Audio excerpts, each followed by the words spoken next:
الله الرحمن الرحيم. قال البحث الثاني في موضوع المنطق. ماقول میں آپ نے بیان حاجت اور اس علم کی تعریف رسم کو ملاحظہ کیا. مقدمے میں 3 چیزیں ذکر کی جاتی ہیں: تعریف، موضوع، غرض و غایت. تعریف و غرض و غایت کو آپ نے ملاحظہ کر لیا. ایک چیز بچی موضوع. اب مصنف علیہ الرحمہ موضوع کے بیان کا آغاز فرماتے ہیں. قاعدہ آغاز فرما رہے ہیں. منطق کا موضوع کون سی چیز ہے یہ تو آپ بعد میں جانو گے. پہلے یہ جانو گے کہ علم کا موضوع کون سی چیز ہوتا ہے. ہر ایک ہے مطلقاً علم کا موضوع اور ایک ہے کسی خاص علم کا موضوع. ایک کیا ہوتا ہے اور ایک ہوتا ہے خاص. تو خاص کو جاننا جناب والا یہ عام کے جاننے کے بعد ہوتا ہے. تو اب منطق کے موضوع کو جاننا یہ موقوف ہوگا کائے پر؟ مطلق علم کے موضوع کے جاننے پر. پہلے مطلق علم کے عام موضوع کو جانیے، پھر اس کے بعد جناب والا گفتگو ہوگی کہ منطق کا موضوع کیا ہے. تو سنو بھائی، مطلق موضوع کی تعریف کیا ہے؟ فرماتے ہیں ہر علم کا موضوع وہ چیز ہوا کرتی ہے کہ جس میں اس کے عوارض ذاتیہ سے بحث کی جائے.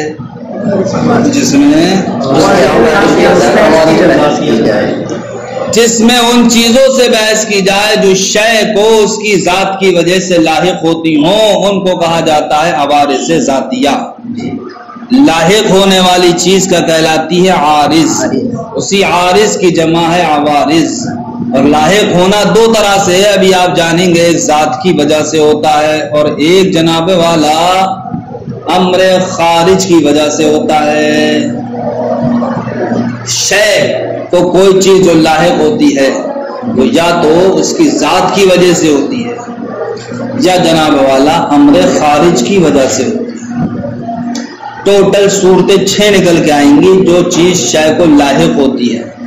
جو چیز شے کو لاحق، تو اس کا لاحق ہونا 2 طرح کا ہے. یا تو جناب والا وہ اس کی ذات کی وجہ سے لاحق ہوگی یا جناب والا امر خارج کی وجہ سے لاحق ہوگی. جو چیز ذات کی وجہ سے لاحق ہو اس کے پائے جانے کی 3 صورتیں ہیں، اور جو امر خارج کی وجہ سے لاحق ہو اس کے بھی پائے جانے کی 3 صورتیں ہیں. تو ٹوٹل عوارض کی 6 صورتیں نکل کے آئیں گی، جن میں سے 3 کو عوارض ذاتیہ کہا جائے گا اور 3 کو عوارض غریبہ کہا جائے گا. 3 کو عوارض ذاتیہ، 3 کو غریبہ. بہرحال اب پھر پیچھے آؤ. ہر علم کا موضوع وہ چیز ہوا کرتی ہے کہ جس میں اس کے عوارض ذاتیہ سے بحث کی جائے. جس میں عوارض ذاتیہ سے بحث کیے جانے کا مطلب یہ ہے کہ ان چیزوں سے بحث کی جائے جو کسی شے کو اس کی ذات کی وجہ سے لاحق ہوں. جیسے جناب والا بدن انسان یہ علم طب کا موضوع ہے. کیوں؟ اس لیے کہ بدن انسان کو جو چیز لاحق ہوتی ہے یعنی کہ صحت و مرض، اسی سے علم طب میں بحث کی جاتی ہے. لہذا بدن انسانی کو لاحق ہونے والی چیز کیا ہوئی؟ صحت و مرض. تو یہ عارض کہلائی نہیں کہلائی؟ اسی عارض سے علم طب میں بحث کی جاتی ہے. پتہ چلا ہر علم میں بحث اس کے عوارض ذاتیہ سے کی جاتی ہے. عوارض ذاتیہ سے کی جاتی ہے. اسی طریقے سے جناب والا علم نحو کا موضوع کیا ہے؟ مثلا کلمہ. کیوں ہے صاحب؟ اس لیے کہ کلمے کو جو چیز لاحق ہوتی ہیں یعنی کہ معرب ہونا، مبنی ہونا وغیرہ ذالک، اسی سے علم نحو میں بحث کی جاتی ہے نہیں کی جاتی ہے؟ ٹھیک. تو اب جو چیزیں کلمے کو لاحق ہو رہی ہیں، لاحق ہونی سے بحث کی جا رہی ہے، تو پتہ چلا علم نحو کا موضوع بھی وہ چیز ہے کہ جس میں اس کے عوارض ذاتیہ سے بحث کی جاتی ہے. سمجھ گئے بھائی؟ اب آپ پوچھیں گے عوارض ذاتیہ کس کو کہتے ہیں؟ وہ بعد میں بتاؤں گا، پہلے اتنا ترجمہ دیکھو. اقول علامہ قطب الدین رازی کہتے ہیں میں کہتا ہوں قد سمعت آپ سن چکے ہیں کہ ان العلم لا يتميز عند العقل. آپ یہ سوال کر سکتے ہیں کہ صاحب موضوع کو پیش کرنے کی ضرورت کیوں پڑی؟ وہ اس لیے کہ جناب والا آپ یہ جانتے ہیں کہ ایک علم جو دوسرے علم سے ممتاز ہوتا ہے وہ موضوع کے ذریعے سے ہی ہوتا ہے. کائے کے ذریعے سے؟ تو جب تک جس علم کو آپ حاصل کر رہے ہیں اس کو امتیاز نہیں دلا پائیں گے دوسرے علم سے تو بتائیے اس علم کو آپ حاصل کر سکتے ہیں؟ جب امتیاز ہی نہیں ہوگا تو آج علم منطق میں گھس گئے ہو، کل کو وہیں سے نکل گئے فلسفے میں، وہیں سے نکل گئے فقہ میں، وہیں سے نکل گئے اصول میں. اس لیے کہ اتنی تمیز ہی نہیں ہے کہ صاحب ایک علم کو دوسرے علم سے ممتاز کر سکیں. تو بتاؤ مقصود حاصل ہوگا؟ تو اب ضروری کیا ہوا؟ پہلے علم کو آپ ممتاز کریں. یہ علم کا امتیاز کیسے حاصل ہوگا صاحب؟ اس کے موضوع. لہذا موضوع بھی ضروری ہوا یا نہیں ہوا؟ قد سمعت علامہ قطب الدین رازی کہتے ہیں آپ سن چکے ہیں کہ علم یہ ممتاز نہیں ہوتا عقل کے نزدیک الا بعد العلم بموضوعه، مگر اس علم کے موضوع کو جان لینے کے بعد. علم بمانا جاننا لگائیں گے آپ یہاں پر. ولما كان موضوع المنطق، اور جب منطق کا موضوع اخص یا اخص ہے من مطلق الموضوع، اخص من مطلق الموضوع، کیسے؟ مطلق موضوع سے اخص ہے. اور کہاں گیا؟ والعلم بالخاص مسبوق بالعلم العام، اور قاعدہ ہے کہ جناب والا خاص کا علم مسبوق یہ بعد میں ہوتا ہے بالعلم العام، عام کے علم کے بعد. تو اب پہلے کس چیز کو جاننا ضروری ہو گیا؟ عام کو. تو وجب اولاً واجب ہو گیا اولاً کیا کیا جاتا؟ تعریف مطلق موضوع العلم، مطلق موضوع علم کی تعریف. حتی یحصل معرفت موضوع علم المنطق، یہاں تک کہ جناب والا علم منطق کے موضوع کی معرفت حاصل ہو جائے. تو فرماتے ہیں مطلق موضوع کس کو کہا جاتا ہے؟ موضوع کل علم ما یبحث فی ذلک العلم عن عوارض الذاتیہ، ہر علم کا موضوع وہ چیز ہوا کرتی ہے کہ جس میں اس کی عوارض ذاتیہ سے بحث کی جائے. بدن الانسان، جیسا کہ بدن انسان. علم طب، یہ کیا علم طب کا موضوع ہے؟ فإنه يبحث فيه، اس لیے کہ علم طب میں بدن انسانی کے اعمال سے ہی بحث کی جاتی ہے، یا کہہ لو ان چیزوں سے بحث کی جاتی ہے جو بدن انسانی کو لاحق ہوتی ہیں. من حیث الصحت والمرض، وہ کیا چیز لاحق ہوتی ہیں؟ یعنی کہ صحت و مرض. اور اسی طریقے سے کلمہ یہ علم نیب کا موضوع ہے. فإنه يبحث فيه، اس لیے کہ علم نیب میں بحث کی جاتی ہے کلمے کے احوال سے. وہ احوال کیا ہیں؟ یعنی کہ معرب و مبنی ہونے کی حیثیت سے. اچھا صاحب اب عوارض ذاتیہ کو یہاں سے بتائیں گے کہ صاحب ہر علم کا موضوع وہ چیز ہوتی ہے کہ جس میں اس کے عوارض ذاتیہ سے بحث کی جائے. عوارض ذاتیہ تو سمجھا دو، تعریف تو کرے پڑے ہو تم. فرماتے ہیں عوارض ذاتیہ وہ ہوتے ہیں جو شے کو ہوا کی وجہ سے لاحق ہو. جو شے کو شے ہونے کی وجہ سے لاحق ہو. شے کو یہاں پر مراد ہے کہ عوارض ذاتیہ ان کو کہیں گے جو شے کو اس کی ذات کی وجہ سے یا اس کے جز ہونے کی وجہ سے یا امر خارج مساوی کی وجہ سے لاحق ہو. کس کو کہیں گے بھائی عوارض ذاتیہ؟ جو شے کو لاحق ہو، جو شے کو لاحق ہو شے کی ذات کے واسطے سے یا شے کے جز کے واسطے سے یا امر خارج مساوی کے واسطے سے. ان تینوں کی وجہ سے جو چیز شے کو لاحق ہوگی اس کو کہیں گے عوارض ذاتیہ. کیا کہیں گے اس کو؟ جیسے جناب والا تعجب یہ انسان کو لاحق ہوتا ہے. بتاؤ کیا تعجب انسان کے اندرونی چیز ہے یا باہر سے پائی جانے والی چیز ہے؟ اگر انسان کے اندر تعجب ہوتا یعنی کہ ذات میں تعجب داخل ہوتا تو انسان ہر ٹائم تعجب میں ہی رہتا کیونکہ اس کی حقیقت تعجب ہو گئی. حالانکہ ہر ٹائم تعجب میں نہیں ہے تو پتہ چلا کہ یہ خارجی شے ہے. تو پھر انسان کو تعجب کیوں آتا ہے جب خارجی شے ہے؟ تب کہو گے وہ تعجب کبھی کبھی انسان کو لاحق ہوتا ہے، لاحق عارض ہوتا ہے، عارض. اس طریقے کا کپڑا انسان پہنتا نہیں پہنتا تو کیا اس کی ذات میں داخل ہے کپڑا؟ بلکہ خارجی شے ہے، لیکن لاحق ہوتا ہے اس کو، پہن لیا تھا لاحق ہو گیا، چپک گیا۔ ایسے ہی تعجب ہی کیا ہوتا ہے، انسان کو لاحق ہوتا ہے۔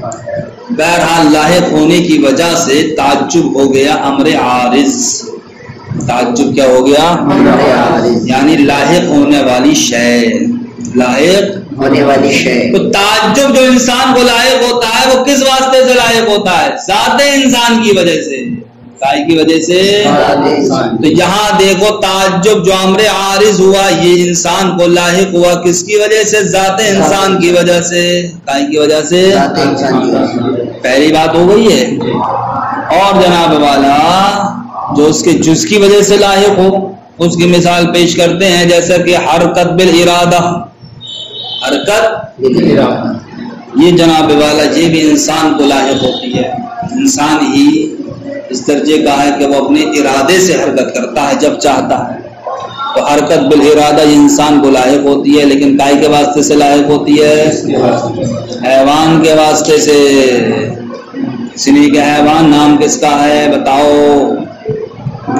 قابل آباد ثلاثہ، متحرک بالارادہ، مستقیم القامہ، عظیم الجثہ، سمجھ گئے؟ ان تمام چیزوں کا نام ہی تو حیوان ہے۔ تو اس حیوان کے مفہوم میں متحرک بالارادہ ہے یا نہیں ہے؟ متحرک بالارادہ کا نام بھی کیا حیوان ہے۔ تو اب یہ حرکت بالارادہ جو انسان کو لاحق ہو رہی ہے وہ کائے کے واسطے سے؟ اس لیے کہ انسان حیوان ہے، اور حیوان کا ایک جز کیا؟ متحرک بالارادہ۔ تو حیوان خود کیا ہے؟ انسان کی طرف نظر کرتے ہوئے انسان کی حقیقت کا جز ہے یا کل ہے؟ ہر انسان کی حقیقت کیا ہے؟ حیوان ناطق۔ تو حیوان ایک جز ہوا، ناطق دوسرا جز نہیں ہو گیا؟ تو اب حرکت بالارادہ جو انسان کو لاحق ہوئی وہ حیوان کے واسطے سے، اور حیوان خود کیا ہے؟ حیوان ہے انسان کا جز۔ تو پتہ چلا یہاں پر حرکت بالارادہ جس کو ہم نے امر عارض کہا، یا ایسا امر عارض ہے جو انسان کو لاحق ہوا اس کی ذات کی وجہ سے نہیں بلکہ اس کے جز کی وجہ سے، کی وجہ سے۔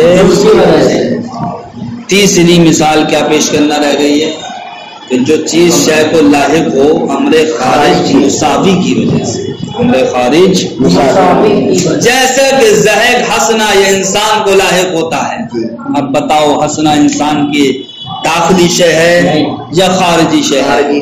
داخلی شے ہوتا تو ہر ٹائم ہنستا ہی رہتا، تو پتہ چلا یہ کیا ہے؟ خارجی شے۔ لیکن زہر جو انسان کو لاحق ہوتا ہے وہ کس واسطے سے؟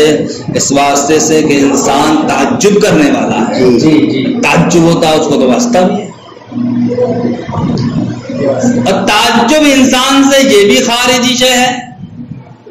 سب سے پہلے پڑھا نہیں پڑا کہ تعجب یہ انسان کو لاحق ہوتا ہے، لاحق ہونے کی وجہ سے یہ بھی خارجی شے ہوا یا نہیں ہوا؟ لیکن تعجب انسان کو اس کی ذات کی وجہ سے لاحق ہوتا ہے، تو تعجب یہ ذات کے مساوی ہوا۔ کیا ہوا؟ ذات کے مساوی۔ ٹھیک، تو اب تعجب ایسی شے ہوا جو ذات سے خارج ہے لیکن اس کے مساوی ہے۔ لیکن اب اسی تعجب کے واسطے سے زہق لاحق ہو رہا ہے، تو تعجب تھا خود امر مساوی، امر خارج۔ تو اب یہاں پر زہق جو لاحق ہوا ذات انسان کو یہ کس واسطے سے؟ امر خارج مساوی کے واسطے سے۔ کائے کے واسطے سے؟ ان تینوں طرح کے عوارض کو کیا کہا جائے گا؟ عوارض ذاتیہ کہا جائے گا۔ کیا کہا جائے گا؟ اب آپ یہ کہو گے کہ تینوں طرح کے عوارض کو عوارض ذاتیہ کیوں کہا جاتا ہے؟ بھئی جو امر خارج ذات کو لاحق ہوا ذات کی وجہ سے، اس کو تو تم نے ذاتی کہہ دیا، چلو یہ بات سمجھ میں آتی ہے۔ یہ ایسا امر عارض ہے جو ذات کی جانب منسوب ہے تو ذاتی ہو گیا، ارے یعنی نسبتی تو لگا دیا گیا ہے ذات میں، ذاتی۔ لیکن جو جز کے واسطے سے لاحق ہوتا ہے، جو امر خارج مساوی کی وجہ سے لاحق ہوتا ہے، ان کو ذاتی کیوں کہا جاتا ہے؟ تو وہ اس لیے کہا جاتا ہے میرے پیارو جز قائم داخل ہے، ذات ہی میں تو ہے، تو جز جناب والا ذات میں داخل ہے، تو تو جو شے ہم تمہارے ہاتھ کی جانب منسوب کریں گے مثلا تو تمہاری ذات کی جانب منسوب ہوا نہیں ہوا؟ اور ہاتھ تو تمہارے جسم کا ایک جز ہے، مکمل ذات تھوڑی ہے۔ تو اب جز کی جانب منسوب کرنا گویا کہ یہ کل ہی کی جانب منسوب کرنا ہے۔ اس لیے امر خارج، وہ امر خارج جو ذات کی وجہ سے لائق ہوتا ہے اس کو ذاتی اس لیے کہتے ہیں کہ وہ جز جناب والا ذات میں ہی کیا داخل ہے، اور جز کی جانب کسی شے کو منسوب کرنا یہ کل کی جانب ہی منسوب کرنا کہلاتا ہے، اس لیے وہ ذاتی کہلاتا ہے۔ چلو یہ بھی بات تسلیم کر لی ہم نے۔ اب رہا وہ امر عارض جو امر خارج مساوی کی وجہ سے ذات کو لائق ہوتا ہے، وہ تو خارج ہے، اس کو کیوں ذاتی کہہ رہے ہو تم؟ اس کا جواب یہ ہے کہ میرے پیارے، وہ امر خارج جو ذات کو لاحق ہو رہا ہے، وہ امر عارض جو ذات کو لاحق ہو رہا ہے کائے کے واسطے سے؟ امر خارج مساوی کے واسطے سے۔ تو یہ ہے صاحب امر عارض، ٹھیک، یہ ہے صاحب اس کے واسطے سے ذات کو لاحق ہوا، یہ ہو گیا امر مساوی، یہ ہے ذات، ٹھیک۔ تو دیکھو بھائی یہ امر مساوی ذات کی جانب منسوب ہے یا نہیں؟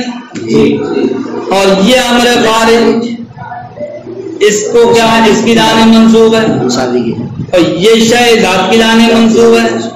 اور قاعدہ ہے کہ علت کی علت علت ہوتی، پہلے پڑھ چکا نہیں پڑھ چکا؟ اب یہ قاعدہ اس طریقے سے فٹ کرو کہ جناب والا کوئی شے کسی کی جانب منسوب ہو اور وہ خود شے دوسرے کی جانب منسوب ہو تو وہ اس کے واسطے سے اس کی جانب منسوب ہوتی ہے۔ لہذا وہ امر عارض جو ذات کو لاحق ہوتا امر خارج مساوی کی وجہ سے، وہ اس لیے ذاتی ہے کہ جناب والا وہ اگرچہ ذات کے جانب منسوب نہیں ہے لیکن اس امر کی جانب منسوب ہے جو امر ذات کی جانب منسوب ہے، لہذا اس کے واسطے سے وہ بھی کیا ہو گیا؟ ذات کی جانب منسوب ہو گیا۔ اس لیے ان تینوں طرح کے امر عارض کو کیا کہیں گے؟ ذاتی کہیں گے۔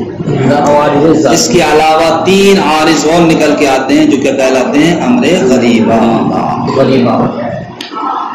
فرماتے ہیں والعوارض الذاتیہ، عوارض ذاتیہ ہی التی تلحق الشیء لما هو هو، عوارض ذاتیہ وہ ہیں کہ جو شے کو شے ہونے کی وجہ سے لاحق ہو، شے کو شے ہونے کی وجہ سے لاحق ہونے کا مطلب کیا فرماتے ہیں؟ اے لذاتہ، یعنی کہ جو شے کو اس کی ذات کی وجہ سے لاحق ہو، او تلحق الشیء لجزئہ، یا شے کو لاحق ہو اس کے جز کی وجہ سے، او تلحقو بواسطت امر خارج عنہ مصاب لہ، یا شے کو اس وجہ سے لائق ہوں، یا شے کو امر خارج مساوی کی وجہ سے کیا ہو؟ لائق ہوں۔ یہ تینوں طرح کے امر عارض کا کہلائیں گے عوارض ذاتیہ کہلائیں گے۔ تینوں کی مثالیں دیکھیے آپ۔ تعجب، جیسا کہ تعجب اللہ کی جو انسان کو لاحق ہوتا ہے، لذات الانسان، ذات انسان کی وجہ سے۔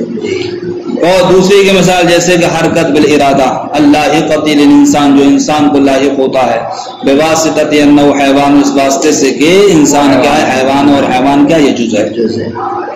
تیسری کی مثال کا زہقی، جیسے کہ زہق العارض للانسان جو انسان کو عارض ہوتا ہے، کس واسطے سے؟ بواسطت التعجبی، اس واسطے سے کہ انسان کیا تعجب کرنے والا ہے، وہ تعجب کیا ہے؟ انسان کا امر مساوی ہے۔ فرماتے ہیں والتفصیل ہونا کا تفصیل یہاں پر یہ ہے کہ ان العوارض ست، کہ عوارض کتنے؟ 6 ہیں۔ لأن ما يعرض الشيء، اس لیے کہ وہ چیز جو شے کو عارض ہوتی ہے، لاحق ہوتی ہے، یا تو اس کی ذات کی وجہ سے لاحق ہوگی، یا اس کے جز کی وجہ سے لاحق ہوگی، یا امر خارج کی وجہ سے لاحق ہوگی۔ امر خارج میں 4 صورتیں ہیں، یا تو وہ امر خارج ذات کے مساوی ہوگا، یا امر خارج ذات سے عام ہوگا، یا امر خارج ذات سے خاص ہوگا، یا امر خارج ذات کے مبین ہوگا۔ 4 صورتیں ہو گئیں، 2 صورتیں پہلے نکل گئیں، ٹوٹل 6 ہو گئی نہیں ہو گئیں؟ عوارض کتنے ہیں؟ 6 ہیں۔ والتفصیل ہونا کا تفصیل یہاں پر یہ ہے کہ ان العوارض ست، کے عوارض کتنے ہیں؟ جتنے 6 ہیں۔ لأن ما يعرض الشيء، اس لیے کہ وہ چیز جو شے کو عارض ہوتی ہے، اما ان يكون عروض لذاتہ، یا تو اس کا لاحق ہونا ذات کی وجہ سے ہوگا، او لجزئہ، یا پھر جز کی وجہ سے ہوگا، او لامر خارج عنہ، یا ایسے امر کی وجہ سے ہوگا جو ذات سے خارج ہوگا۔ والامر الخارج، اور امر خارج میں 4 احتمال نکلیں گے، وہ چاروں گنائیں گے۔ والامر الخارج عن المعروض، اور وہ امر جو معروض سے خارج ہے، اما مساو لہ، یا تو معروض کے مساوی ہوگا، معروض سے مراد ہے ذات، یا تو ذات کے مساوی ہوگا، او عام منہ یا پھر ذات سے عام ہوگا، او اخص منہ یا پھر ذات سے اخص ہوگا، او مباین لہ یا پھر ذات کا مباین ہوگا۔ فالثلاثۃ الاول، تو پہلے والے تین کون سے ہیں؟ وہ امر جو شے کو لاحق ہو اس کی ذات کی وجہ سے یا اس کے جز کی وجہ سے یا امر خارج مساوی کی وجہ سے، ان کا نام کیا رکھا جاتا ہے؟ فالثلاثۃ الاول، تو پہلے والے تین وہ ہیں جو ذات کو لاحق ہوتے ہیں ذات معروض کی وجہ سے، والعارض لجزہ، اور وہ جو اس کی جز کی وجہ سے لاحق ہوتے ہیں، والعارض للمساوی، اور جو امر خارج مساوی کی وجہ سے لاحق ہوتے ہیں، تو سما اعراضا ذاتیہ، ان کا نام کیا رکھا جاتا ہے؟ اعراض ذاتیہ رکھا جاتا ہے، لاستنادها الى ذات المعروض، ذاتی کو کہتے ہیں ان کے ذات معروض کی جانب منسوب ہونے کی وجہ سے۔ کیسے منسوب ہوں گے؟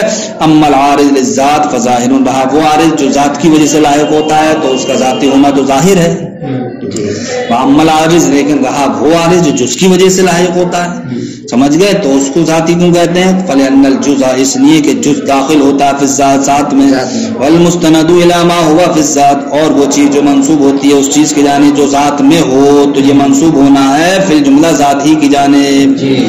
واما العارض، رہا وہ عارض جو امر خارج مساوی کی وجہ سے لاحق ہوتا ہے، اس کو ذاتی کیوں کہا جاتا ہے؟ فلأن المساوی، وہ اس لیے کہ مساوی یکون مستندا الی ذات المعروض، کہ امر مساوی تو ذات معروض کی جانب منسوب ہے، والعارض مستندا الی المساوی، اور عارض یہ امر مساوی کی جانب منسوب ہے، اور قاعدہ ہے کہ والمستند الی المستند الی الشیء مستندا الی ذلک الشیء، مستند الی ذلک الشیء، کہ منسوب ہونا اس چیز کی جانب جو خود کسی شے کے جانب منسوب ہے، یہ منسوب ہونا کہلاتا ہے اسی شے کی جانب۔ فیکون العارض ایضا، تو اب وہ امر عارض بھی جو امر خارج مساوی کی جانب منسوب ہے اور خود امر خارج ذات کی جانب منسوب ہے، تو امر خارج کے واسطے سے ذات کی جانب منسوب ہوا یا نہیں ہوا؟ فرماتے ہیں فیکون العارض ایضا، تو اب وہ عارض بھی منسوب ہوگا ذات کی جانب، عارض بھی ذات کی جانب کیا ہوگا؟ منسوب ہوگا۔ والثلاثۃ الاخیرہ سے عوارض غریبہ کا بیان انشاءاللہ کل ملاحظہ کروں گا۔